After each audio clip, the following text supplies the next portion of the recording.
Apa khabar semua? Dalam video ni kita nak tengok 5 aksesoris yang sangat bahaya bukan saja kepada anda yang bawa kereta tu, tapi juga kepada pengguna jalan raya yang lain. Memang betul orang kata yang kalau kereta tu dia punya, suka hati dia lah nak letak apa dekat kereta dia kan. Tapi 5 aksesoris ni memang different level dia punya bahaya, dan ada yang mungkin korang tak perasan pun dia bahaya, tapi memang sangat bahaya. Mungkin tak patut wujud pun benda ni. Okey, jom kita tengok. Di tempat kelima, aksesori paling bahaya ni memang tak sepatutnya wujud, iaitu dummy seatbelt buckle. Benda ni murah je, dalam RM5 pun boleh dapat online.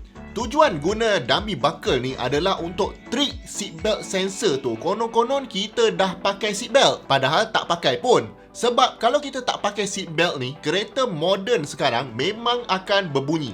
Makin lama makin kuat bunyi tu, memang sakit telinga sampailah kita pakai seatbelt tu. Ada kereta pula even passenger tak pakai seatbelt pun dia bising juga. Maknanya bukan setakat driver saja kena pakai seatbelt. Tapi orang kita ni tak tahulah apa masalah, memang ramai tak nak pakai seatbelt ni.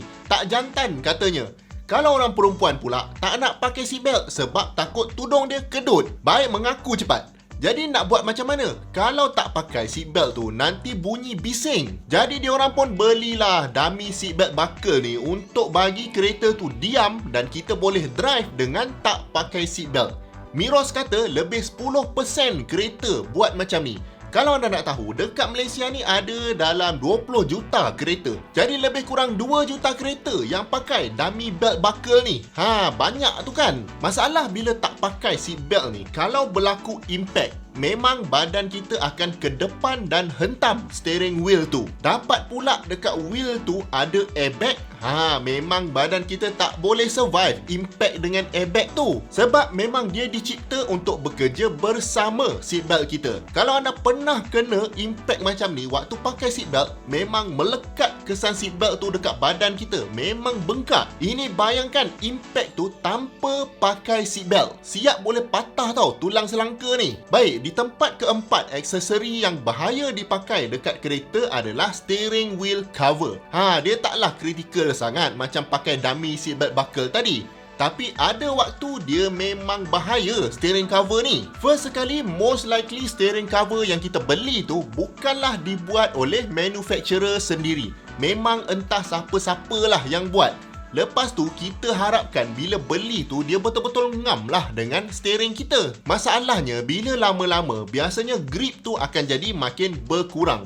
Dia berpusing-pusing dekat situ je, steering tu tak berpusing pun. Dan bila jadi macam ni, ada yang masih guna lagi. Dia grip kuat sikit steering tu supaya bagi steering tu bergerak sekali. Cuma masalahnya bila berlaku emergency yang mana kita nak kena pusing steering tu dengan cepat, lepas tu nak kena counter balik supaya tak terbabas, kita tak sempat fikir dah nak kena grip lebih sikit sebab steering cover kita tu longgar. Kita pulas je secepat mungkin. Waktu ni lah jadi bahaya kalau kita guna steering cover ni. Saya faham, kadang-kadang bila beli kereta baru, kita sayang nak pegang steering tu, nanti kotor dengan cop jari kita. Jadi kita pun belilah cover untuk lapik.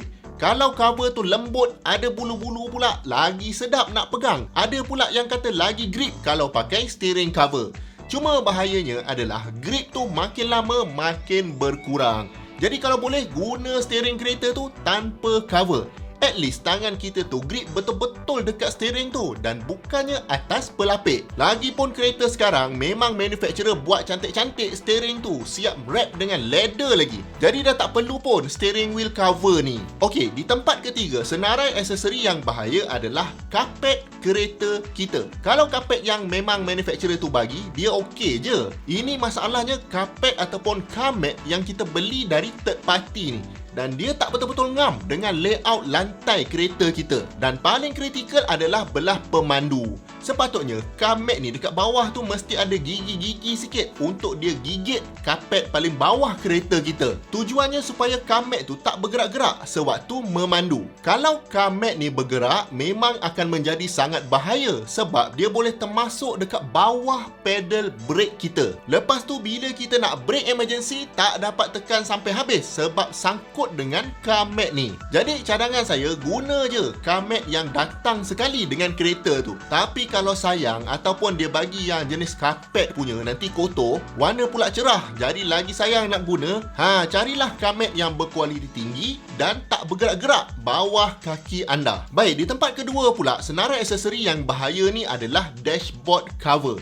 Dia macam satu lapik yang kita gunakan dekat atas dashboard tu, mungkin sebab nak bagi cantik atau nak halang cahaya matahari dari terus kena ke dashboard kita. Lepas tu kita hias pula macam-macam dekat atas lapik tu dengan Doraemon dia lah, Naruto lah, tisu lah, macam-macam kita letak dekat atas tu. Sebab dashboard cover ni boleh menjadi satu aksesori yang bahaya adalah bila dia cover sekali dengan tempat airbag dekat passenger side. Airbag ni kalau belah driver dia letak dekat hub steering wheel tu. Tapi kalau belah passenger, dia akan duduk dekat dalam dashboard. Sebab tu dekat passenger seat tak boleh letak baby seat secara terbalik.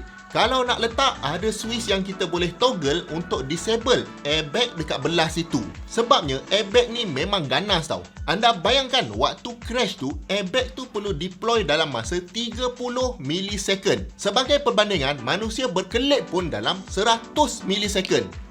Maknanya, by the time kita habis berkelip tu, airbag ni dah boleh deploy 3 kali. Jadi dia memang sangat ganas. Biasanya, dashboard tu pun akan kopak juga kalau airbag ni deploy. Jadi kalau kita ada dashboard cover ni, first sekali protection airbag tu jadi tak efektif sebab dia akan langgar lapik tu dan tak tahu jadi apa dalam masa 30 milisecond tu. Lepas tu pula, kalau ada Doraemon lah atas tu, memang tercampak ke mana pun patung tu, kita tak tahu. Takut tercampak masuk dalam kepala kita, lagi haru biru. Jadi kita tak perlu sebenarnya guna dashboard cover ni. Buat tempat habuk berkumpul je kan? Baik, jadi kita dah tengok 4 aksesori yang bahaya yang memang ada dalam pasaran dan semua yang kita tengok setakat ni dia duduk dalam kereta. Tapi aksesori di tempat pertama, paling bahaya ni dia duduk di luar kereta.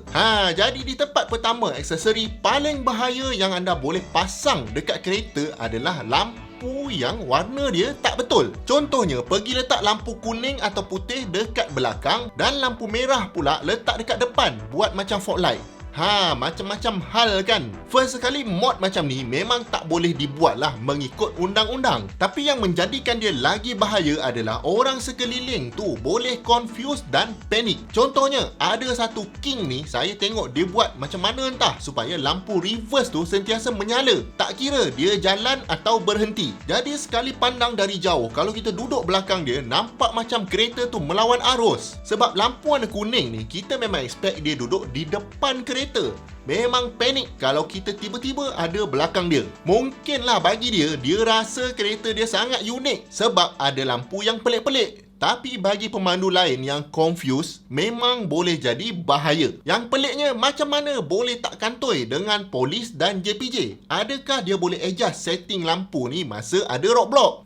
Memang satu misteri. Sama juga macam penonton yang belum subscribe lagi channel ni. Memang satu misteri. Jom subscribe ramai-ramai. Kalau nak join kursus online Enjin Zero to Hero pun boleh. Link ada dekat bawah. Jemput tonton, banyak lagi video-video best dekat sini dengan dekat sini. Jumpa lagi di video yang akan datang. Assalamualaikum.